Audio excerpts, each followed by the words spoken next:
Jon Pertwee's Doctor was exiled to boring old Earth, but that didn't stop his adventures from being out of this world. I promise I won't write anything that cringe from here on. Today, I'll be outlining my 6 favourite Third Doctor stories. The Doctor's face has changed again. Plastic duplicates are attempting to take over the planet. We meet a new friend, and some old ones. My dear fella, how nice to see you again. He knows you, sir. But he can't do. Spearhead from Space has so much good in it. It managed to reboot the series once again and make it feel so new and fresh. Jon Pertwee is still finding his feet in this story. Shoes. I beg your pardon? Shoes. But he is incredibly charismatic and has a brilliant supporting cast in Liz Shaw and the Brigadier. The odds against 2 lots of meteorites landing in exactly the same place must be incredible. They are, Miss Shaw. They are. It also started a brilliant new recurring villain in the Autons. It proved that the idea of setting Doctor Who solely on Earth does work, and proved to be a successful format. The shop dummies breaking through the glass is one of the most iconic moments in Doctor Who's history, even though the actual glass breaking is never seen on camera, only heard off camera as a sound effect. Classic BBC budget filmmaking.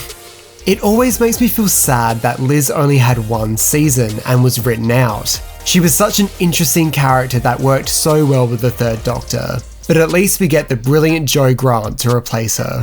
Since the entire production was shot on 16mm film, we have a beautiful high-definition Blu-ray release. It makes the show feel a lot more contemporary due to the image quality being so much higher.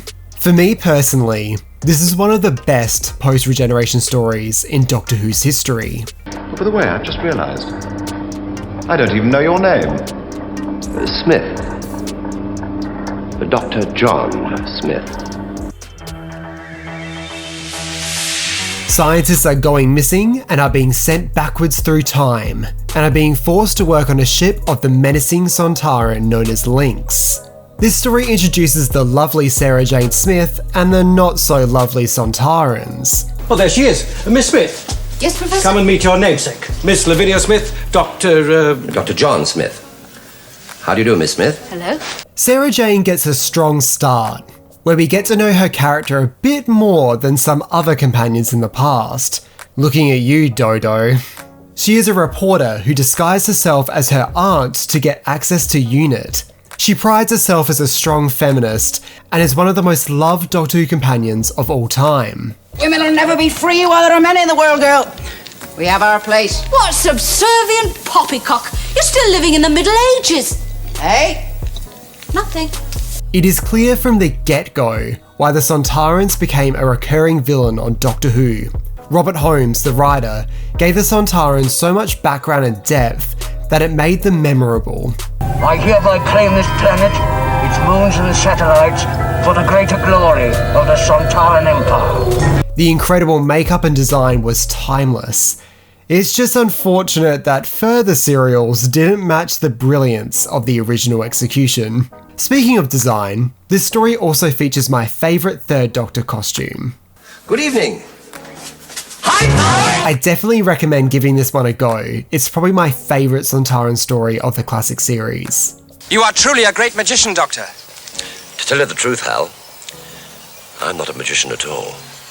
I'm not so sure about that.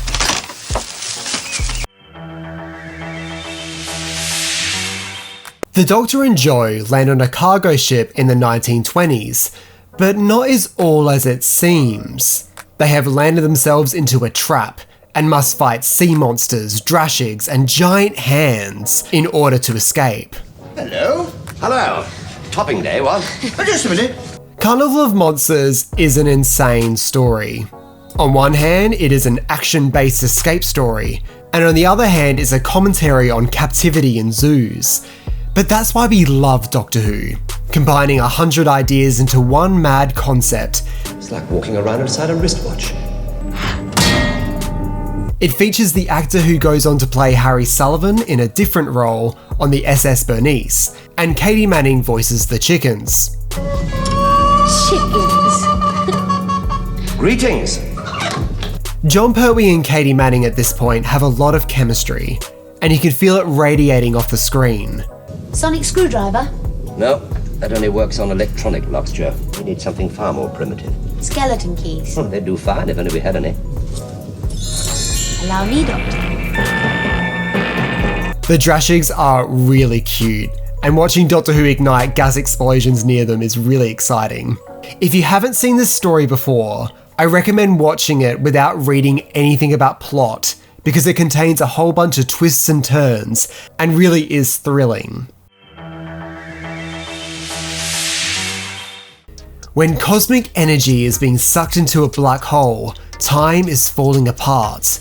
This job is a bit too big for just one Doctor, so why not invite another two along? Properly speaking, it's a recorder. Thank you. The first ever on-screen multi-Doctor story. I can see you've been doing the TARDIS up a bit. I don't like it. Watching Pertwee and Troughton work alongside each other is pure magic.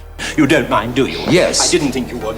You see, Joe, I may call you Joe, mayn't I? You see, he is one of me. You can't take your eyes off the screen. Every single moment is gold. The pure bewilderment from the Brigadier is also hilarious. He chooses to believe that the Doctor regenerated backwards, since the concept of two Doctors at once was just too much for him to believe. And the safe return of Miss Grant. Well, what about our Doctor, sir? Don't you want him back? None of that nonsense, Benton. I've got him back. As long as he does the job, he can wear what face he likes. Joe alongside Troughton is also a winning combination. It's a shame that Fraser Hines couldn't come back. Oh, so you're my replacements. A dandy and a clown. William Hartnell, unfortunately, was quite unwell by the time of production, so they had to film pre-insert segments. Either way, as a big First Doctor fan, every second of Hartnell is pure bliss. Well, here we are, back safe and sound. Quite a party. Yes, well, the party's over now. Though considering the way things have been going, well, I shudder to think what you'll do without me. We are so lucky to have all three Doctors appear together. Omega is absolutely insane, and that's all I'm going to say about that. But I ain't spending any time on it. The Three Doctors is 4 episodes of pure fun, and I totally recommend it. Jo Grant, by now a longtime friend of the Doctor's, begins to find her own voice. She decides to fight pollution in South Wales alongside Cliff Jones. I'm not going to Metabelis 3. Where are you thinking of going to? Well, South Wales, of course. Llanfairfach. Ah, Joe. You haven't been listening, have you? Honestly, Doctor, you never listen to a word I say. The Green Death is everything I look for in a good Doctor Who story. A strong message which doesn't distract from the plot, an emotional goodbye for one of the Doctor's friends, and of course, Welsh accents. There's life in the old dog yet. I was only saying to Rosie about the Red Dragon. I relate to the companions more than I do the Doctor, so seeing Jo outgrow the Doctor is quite exciting, and you really feel as if she's doing something for herself. It gave her character a departure that was not only sad, but you knew that she was going to be okay in the long run.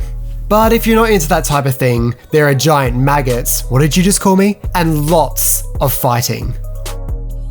The Green Death is really a story for everyone. Except if you hate the environment, I guess. Damn you, trees! Okay, so most people think I'm nuts for putting Invasion of the Dino Boys as my number 1, but it's true. Good grief. It's a Stegosaurus. The Doctor and Sarah Jane have returned to Earth to find London abandoned. They discover that dinosaurs are being brought forwards in time as a part of a plot to revert Earth to a pre-technological age. Sounds insane, right? Exactly! That's Doctor Who! Dinosaurs have taken over London, a shocking twist for Captain Yates, and some questionable effects work. What more could you want out of a Doctor Who story? Hang on to your hat, Brigadier.